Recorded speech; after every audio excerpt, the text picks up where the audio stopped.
Hey everyone, welcome back to the It's Mind Game podcast. My name is Jade and I'm a personal trainer and mindset coach specializing in female specific training protocols, HA and ED.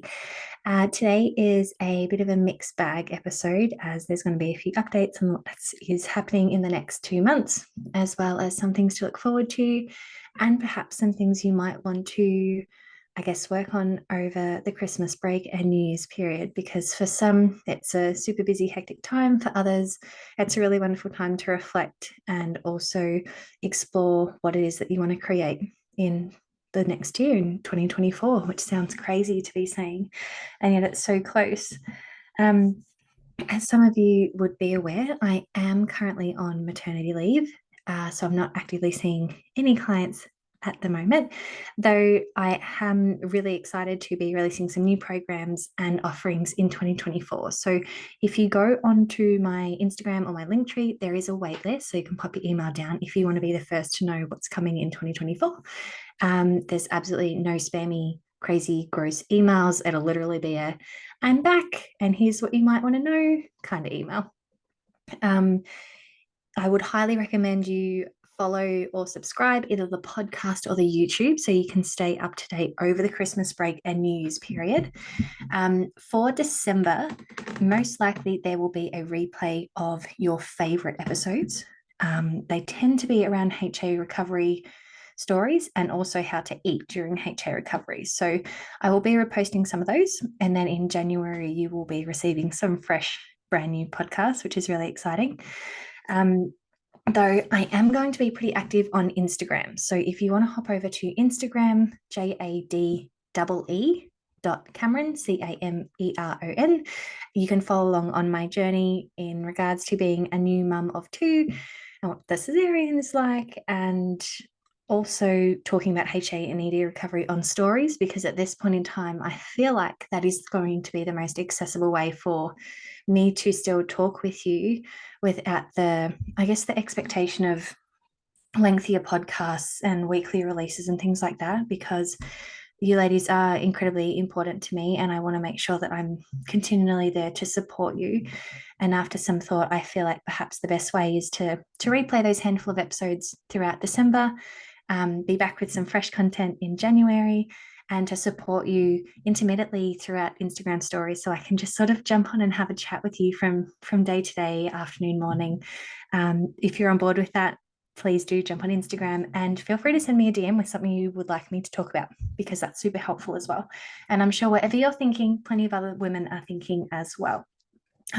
Please make sure you're following or subscribed to the podcast or the YouTube, because that's going to make sure you're up to date with all the episodes, replays, and all of the fun stuff that is up and coming in the next couple of months. So I thought two really important things to mention over the Christmas holiday period, and perhaps some of you are going on holidays or you're really prioritizing your recovery during this time because it seems the most appropriate. For some of you, the new year also brings a wonderful time of reflection and perhaps planning for what you want to achieve in 2024, and that could be to have your period back, it could be to fall pregnant and have a baby, or it could even be to redefine your relationship with food, with one that's loving and calm and enjoyable versus perhaps the relationship you have with food right now. With that in mind, there's two key things I wanted to talk to you about that I think, in all honesty, derails a lot of women's progress. And I think it also makes the journey seem a lot more difficult because of the way it's being perceived or perhaps the way it's being viewed. And the first one simply is being a progress snob, right? So what I mean by that is a lot of our personality types are very type A, perfectionist, take the leap that's a mile long versus a centimeter or an inch. And every gesture needs to be a grand one. And often, especially when we're in the early stages of HA recovery, but in all honesty, it happens through the middle and towards the end, it happens, well, all the time, is that we tend to overestimate what our capacity should be. And then if we feel like we can't pursue what we think we should do, we don't try. Or perhaps we get so intimidated that we think about it nonstop for 30 days and actually don't do anything at all except think about the thing that's spooking us. So, a good example of that would be if you, sorry, I just need to say, if I sound quite breathy, if I talk too much, which obviously I do in the podcast, is I get quite breathy. So I'm very sorry if that's quite annoying to some of you. But I will do my best to stop. I can hear it and it's driving me crazy. So I'm sure it's driving you crazy too. But in regards to the progress snub, a good example of it, and it comes up all the time, is when you're building on your relationship with food. You perhaps have a fear food that the idea of it spooks you so much, but you like the idea of being able to eat it in the future. So let's say it is a chocolate bar or of some sort, right? So in your mind, you might go, I need to be able to eat the whole chocolate bar. And unless I can do that, clearly I can't get past my fear, or I'm destined to be stuck in my disordered behaviors, or maybe it's just a sign that eating chocolate isn't for me.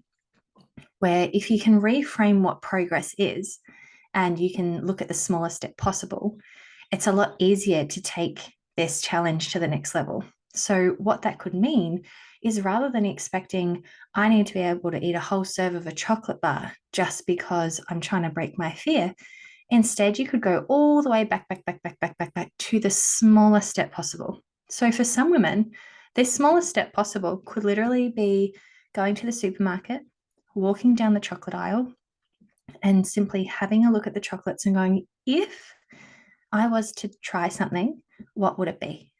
All right. You don't need to buy it. You don't need to pick up and read labels. You don't even need to touch it. You could actually just look at the packaging and go, that looks kind of pretty. That sounds kind of interesting. That looks kind of yummy. And just let yourself kind of settle in the idea that you might eat it, right? And leave the shop. Once you've done that, leave the shop. For some of you, that experience alone could make your heart race and it could lead your mind down the path of, I need to buy it now because I'm here and I should go eat it and I should do this. No. Completely hold the brakes, right? Your only task is to walk down that aisle, have a look at the chocolate bars, have a few thoughts on what you see, perhaps what you smell, perhaps what you read, and then let it go, walk out. If that's really easy for you, you might find that your next step is to buy one of the chocolate bars or even just touch one of the chocolate bars, just pick it up and hold it. But let's say you do decide to purchase it, you might purchase it and then it just stays in your cupboard, stays in your car for as long as it takes for you to feel comfortable about this chocolate bar being in close vicinity to you. Because for some women, the chocolate bar being close is enough to make their brain really scramble and be like, should I eat it? Shouldn't I eat it? What should I do? And it gets a bit chaotic. Whereas for other women, they might perhaps just feel really uncomfortable knowing that chocolate's close by. Not necessarily thinking, but just they don't like the idea of having it in the house because the identity doesn't match. I'm not the person who keeps chocolate in the house. So it's just warming up to that. From there, you would stay there until that becomes comfortable, right? Your next step would be to perhaps open the wrapper, perhaps smell the chocolate, perhaps even have a tiny little nibble of it, right? And again, you would just do that until it feels comfortable again, right? You might decide to have like half of a square of chocolate each day until the chocolate bar is finished. And depending on the kind of chocolate you get, that could take you a week or 2 weeks. But it's just trusting that you can have this little bit and then move on with your day, right? As you can see, there's a big difference between walking into the shop and just becoming familiar with something that you want to try versus diving straight into, I have to be able to eat it. Because depending how long you've had your disordered relationship with food for will determine the kind of progress you can make and what your progress looks like. Plenty of women who have disordered eating behaviors can eat chocolates and processed foods and it doesn't bother them. Perhaps it's portions or calories or certain ingredients that trigger them. Where for other women, just the notion of it being chocolate is enough to set them off, right? So try not to categorize yourself into what you should be doing, what you shouldn't be doing. Instead, think of, I guess, the long-term goal that you want to achieve. And then ask yourself, what is the smallest step I can take that leads me in the direction of that goal, right? And then that's your perfect progress. And then act on that. Now, of course, disordered eating and the relationship with food can be quite complex. So anything I'm suggesting today is purely for pondering on, for entertainment purposes, for you to explore. But please do not ignore any medical advice, because all of you are unique and individual, and different things will work for different people. So, as always, if you feel like you need support, always reach out to a medical practitioner and ask for their assistance on this journey. Though I do hope what you've heard today at least inspires you with some new ideas on what progress can look like versus the expectation of being able to do it all on day one. On the exercise front, this could look like, rather than taking a complete day off, you remove one set from training, right? So 8 less reps. Fantastic. Do that until it's comfortable, right? If you're a runner, it could be taking off 500 meters or slowing your pace down. Yeah, nothing has to be this grand gesture. Instead, again, identify what your long-term goal is, how you want to think and feel and act, and then ask yourself, what is the smallest step I can take that leads me down that path? And then I would encourage you to pursue that and become comfortable with it and create a relationship with yourself where you know you can actually act on these things that are challenging and you can actually do them. Because the downside effect of thinking progress needs to look a particular way is either you don't act at all because it's too intimidating, or you start to create this idea that this progress isn't for you. It's just not meant to be. It's not who you are. It's impossible. And it can be easy for us to lean into those thoughts because it is unknown. It is foreign to us. It is new. It is something we haven't been practicing for a really long time. But it's giving yourself time and space to adapt and actually explore these new ways of living and these new ways of thinking, so that you can literally plant the seed and watch this new plant grow. What is that going to be like for you? Hopefully that makes sense. And if you have any questions about it, please feel free to either send me an email or reach out on Instagram, and I will get back to you as quickly as I can.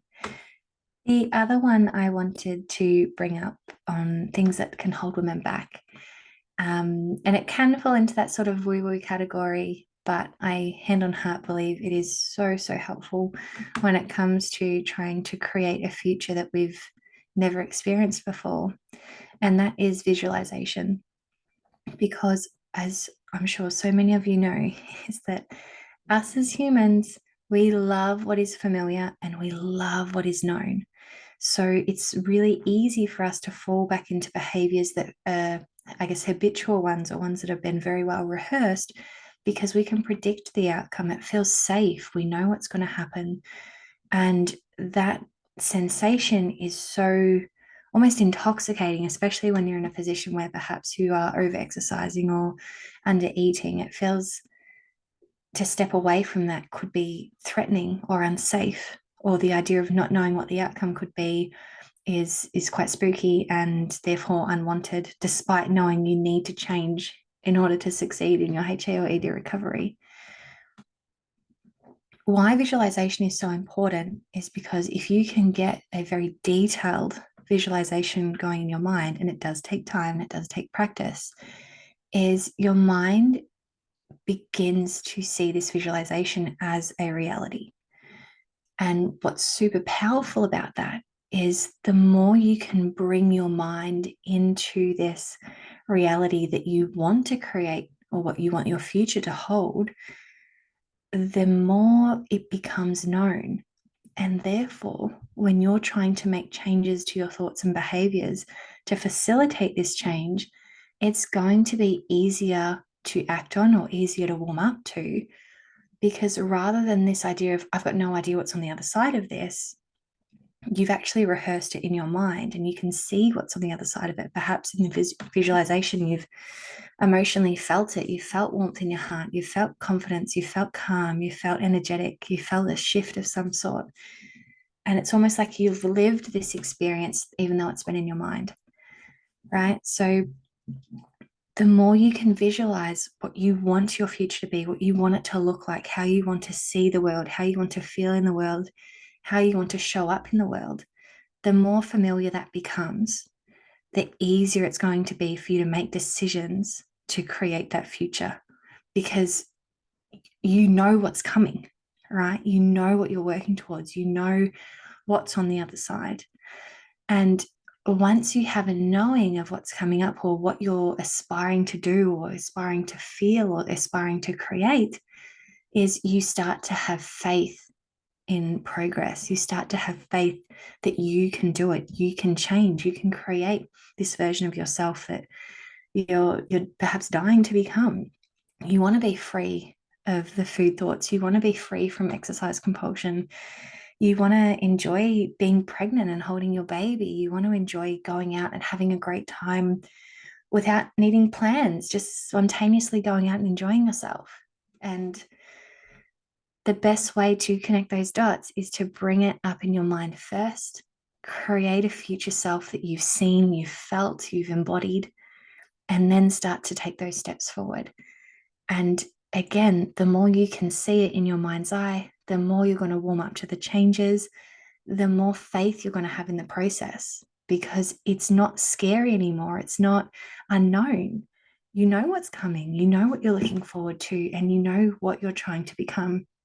And I truly believe that faith and belief plays such a huge part in HA and ED recovery, because so much of the healing comes from leaning into the unknown, right? So it's trusting all of our efforts are going to pay off. It's believing that something better is on the other side. It's having faith that we can do exactly what we set out to do. Like, those things are so, so important. And if you speak to any of the women who have recovered from HA or an eating disorder, or you go back to other podcast episodes where they're sharing their journeys, so many of them will say that visualizations played such a huge part, or perhaps a turning point in their recovery was just waking up and deciding, I can and I will. Like, this is for me. I am going to achieve getting my period back. I am going to fall pregnant. And it's like, once that clicks, this fire ignites in their system and they're roaring to make their future their reality. And once that happens, it's really magical. And you can kind of go from always like a task focused process to, I'm becoming, this is my future, my period's on the way, my baby's on the way, versus perhaps the language of, I don't know if this is going to work, I'm unsure, I don't know, this feels hard. You know, you can even hear my voice change as I say those terms, because it's just, they bring us down. But once you've got that belief or that faith, your posture changes, your voice changes. I can, I will, watch me, my period is coming, my baby is coming. It's such a beautiful energy to bring into your recovery journey. And I'm just going to say it's kind of the magic in the process. So those two things I really hope you have a think about or a ponder over the coming weeks, and perhaps ask yourself, are you being kind to yourself when you're thinking about progress? And are you perhaps holding yourself back because your expectations of what progress is perhaps are too intense or too extreme? Then on the visualization front, again, are you perhaps drawing the short straw because you're not allowing yourself to see a future where you're thriving? And instead, you're just going in a loop on what has been and what currently is, which is going to keep you in the same loop, right? Create a new loop. What's coming? What is in your future? What are you bringing to you? And start to embody that each and every day. Finally, I thought I would suggest 3 books that you might be interested in reading over the Christmas and holiday break. These are probably 3 of my favorites. They are in different categories, but I do think they're super powerful. And if you've got some downtime and feel like reading a book or listening to an audiobook, I do highly recommend these 3. The first one is called The Courage to Be Disliked by Ichiro Kishima. And I'm so sorry if someone knows I've pronounced that wrong and is sitting there holding their ears going, learn how to pronounce names, Jade. Definitely pronunciation is not my strong point. So this book is How to Free Yourself, Change Your Life, and Achieve Happiness. Believe it or not, I actually read this book after my HA recovery. I read it when, gosh, I was in early months of motherhood with Casima, but there was some standout chapters that really were the cherry on top of all of the work I'd previously done. And I don't want to go into depths describing it because I feel like I would make a mess of it. Um, but I do highly recommend you read it, because even just the title alone, The Courage to Be Disliked. If you think about what drives a lot of our behaviors, a lot of the time it's this idea that if we show up as this person who eats perfectly, trains perfectly, and looks a particular way, it's like this shield from judgment. How could people not like me if I'm the Fitspo? How could people not like me if I say yes to everything? How could people not like me if I'm embodying this particular identity? Where the courage to be disliked is knowing that the best way to show up is our true, authentic self. And that actually is a courageous act, because it's going to involve making decisions that honor us instead of making decisions that honor everybody else. And if you're listening to this and you're kind of like, oh, that's me, you're absolutely not alone. Some of the exhaustion women experience who are going through HA recovery is because they're trying to be everything to everyone except themselves, because they're so afraid of rejection. They're afraid of negative feedback or comments, or this idea of being judged or disliked. But at the same time, this fear is dominating everything, including their health. Most of the time, I want to say nearly all of the time, the real, authentic you who puts yourself first is still adored and loved by all of your favorite people. It's just in a different way, right? If anything, the people around you might love and appreciate you more because they can see that you're holding value for yourself instead of running yourself to the ground. There is no hidden tales of women recovering their periods or from recovering from their eating disorder and having feedback from friends and family going, oh my gosh, I was so worried about you. You were always putting everyone first, or you were always saying yes when you really needed to have a rest, or you were always doing these things and we were worried. And now it's great to see you relax, or it's great to see you pamper yourself, or it's great to see you well, healthy, energetic. And that's really special and powerful. In early days it can feel like an insult, but once that healing continues, you'll start to actually really embody and appreciate that feedback, because you know it's coming from a beautiful place and not kind of the judgment that we put on the comment. The second book is, again, something I read in the past year, but that's 101 Essays to Change the Way You Think by Brianna Wiest. Again, I've pronounced it wrong, I'm sorry. But self-explanatory. It is 101 essays that will really challenge your thoughts in a really beautiful way. So it's nothing aggressive. It's not bossing you around, telling you what to do. It's nothing like that. It's just really beautiful essays that are so beautifully worded and constructed. And I just felt myself having all kinds of little epiphanies throughout this book, whether it be with relationship dynamics or what I was trying to achieve, or perhaps what I thought the world expected of me. It covers so many different elements of our lives, but it's the language in it is so powerful. And the best thing is I listened to it first off as an audio book, and I thoroughly enjoyed it. And then I had to go off and buy the book. And because I've already listened to it once, I kind of just open up to random pages now and read whatever pops up. And I really find that enjoyable, really, really enjoyable. So I would encourage that book as well. And the final book is The Fifth Vital Sign by Lisa Hendrickson, who I'm pretty sure I pronounced her name correctly, because that's not a tricky one. So the fifth vital sign is obviously looking at your menstrual cycle as a vital sign. So something that's super important to our health, that is an identification point for our health status. There is so much information in there that I wish it was a textbook in high school, to be honest, because it's things that as women we should know about our bodies. It's the red flags, it's the green flags, it's the little variations in between. I did read this during HA recovery and I thought it was so well put together, both in the order of information, the language used, I've actually passed on my own copy multiple times to friends because they were having their own issues with their menstrual cycle or fertility, and they've all had really great reviews of it as well. Lisa does have her own podcast, so perhaps that's something you might want to dabble into as well. And she's got quite a few interviews on YouTube too. There is also Alyssa Vitti, who's got the In the Flow, but she's also got the Woman Code as well, which are quite good books. So they're actually worth considering as well. Both really well written. Probably the Woman Code before In the Flow, even though In the Flow is the most recent book, because In the Flow is very fine tuning your cycle and cycle syncing, like your food, your schedule, your training, all kinds of things.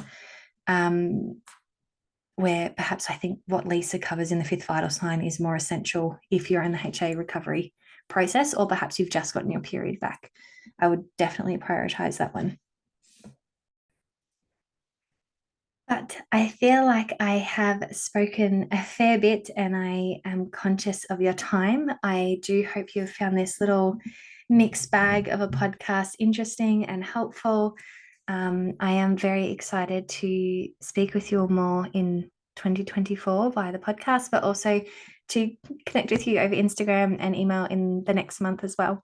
At the time this podcast is being released, baby will actually be here. This is pre-recorded. So you will probably know whether it's a boy or a girl. And yeah, exciting times ahead. If there is any suggestions for where you'd like the podcast to go in 2024, please do reach out and let me know, because I love to hear from you. I appreciate all of your time that you've dedicated to listening to the podcast or watching the YouTube, connecting with me online, or even for those of you who have joined me for consultations. I've had the best year with you, and I'm so excited for what your future holds, because every single woman I meet, they know what they want, and I know they can achieve it.